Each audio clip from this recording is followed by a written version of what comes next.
not be dressed in stone, for in the wind of my history I sway, although to you it may sound like slang. I too wonder, is it the sorcerer's spell or is it the spasm of grandma's yearning? I am spellbound, the flame has held me hostage, I fear.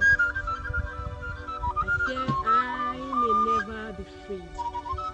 Is there something grandma left me to protect? Why do I stray into the ocean?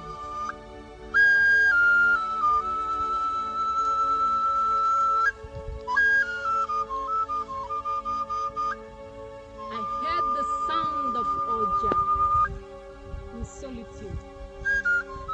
It communed with my spirit in a way not explicable.